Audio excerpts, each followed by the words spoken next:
المخالفات المالية اللي في النادي الأهلي لو في أي نادي تاني في أي دولة في العالم هيتشمع بالشمع الأحمر. أي مسؤول في أي دولة، حتى لو دولة فقيرة، بس المسؤول بيأدي دوره بضمير حفاظا على مال الشعب ومال الدولة العام، لو شاف اللي بيحصل في نادي الأهلي ده في أي نادي تاني هيشطبه، هيكفلوا ويشمعوا بالشمع الأحمر. أنت عندك كولر بيندفع له مرتب شهري ومش موجود، يعني الأهلي بيدفع مرتب لمدربين، ده إهدار مال عام. هتقول لي ما أنت عندك الزمالك وبيعمل نفس القصة. لا، الزمالك ده حوارات تاني خالص. ده الزمالك أنت اللي دمرته بالمنظومة ودخلته في مشاكل مالية لدرجة أن أنت بتخطف لاعيبته وبتدمر مجالسه، فمش قادر أصلا يلحق يتنفس.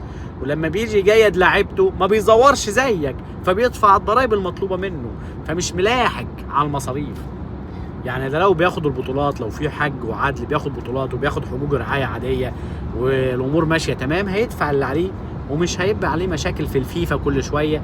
لكن المشاكل اللي انت بتصدرها له كمنظومة شمال، المنظومة دي والمسؤولين دول ما بيشطبوش النادي الأهلي المخالفات، بل بيروحوا يشيلوا إدارة الزمالك. كل شوية يشيل إدارة الزمالك، أصل في مخالفات، أصل مش عارف إيه. إدارة الأهلي تعالى عندي، تعالى أقول لك. كولر بيدفع له مرتب والمدرب التاني بيدفع له مرتب.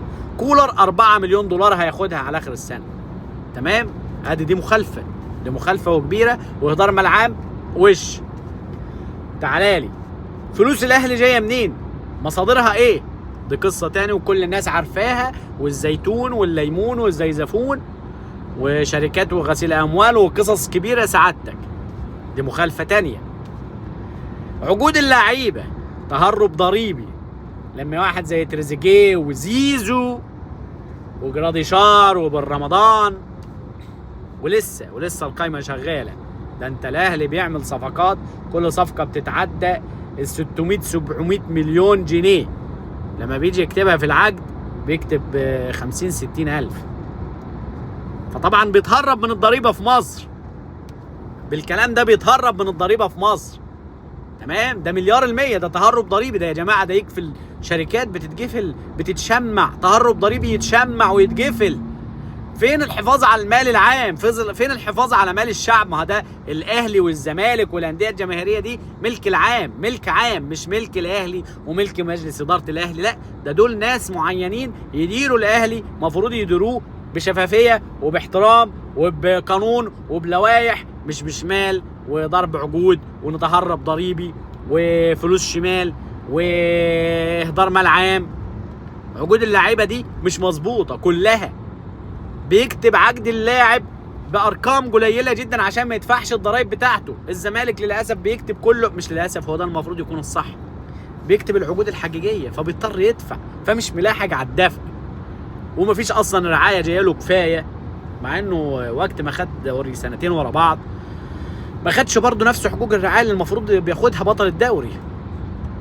دي مشكله الرياضه المصريه. انت في فلوس كتير جايه بيلهفها الاهلي، تمام، الى جانب كل المخالفات الماليه على الاهلي وتهرب ضريبي للاهلي وخطف اللاعيبه من الانديه للاهلي وتدمير مجالس الانديه كلها من الاهلي وتطفيش مدربين من الاهلي ويلعب في ودان كل اللاعيبه في الدوري المصري من الاهلي. كل ده علشان يعمل الاهلي قوي. فالاهلي ما بيبقاش قوي للاسف. هو بيسرق الدوري المصري وبيسرق افريقيا وبيروح في الكاس العالم ما بيعملش حاجه. ليه؟ لانه ببساطه ما بيلعبش صح في الدوري، ما بيعتمدش على نفسه، بيعتمد على شغل شمال، بيعتمد على شغل شمال. فلما بيروح بيتصدم بالواقع بيطلع حصلت الحصاله. افريقيا 4 انديه شاركوا منها، هو النادي الرابع، يعني الاربعه دول طلعوا حصاله، هو حصلت الحصاله. الاهلي طلع حصلت الحصاله. فزي ما احنا بنقول كده ان المخالفات ديت على النادي الاهلي قادره ان هي توقف نادي، تشطبه، تكفله، تشمعه بالشمع الاحمر. لو اي نادي تاني بيعمل اللي بيعمله الاهلي هيتشطب مباشره. طب ليه الخوف؟ ليه الايادي المرتعشه؟ فين الحقوق؟ فين القوه؟ فين قوه القانون؟ ما تخافليش من الناس ومن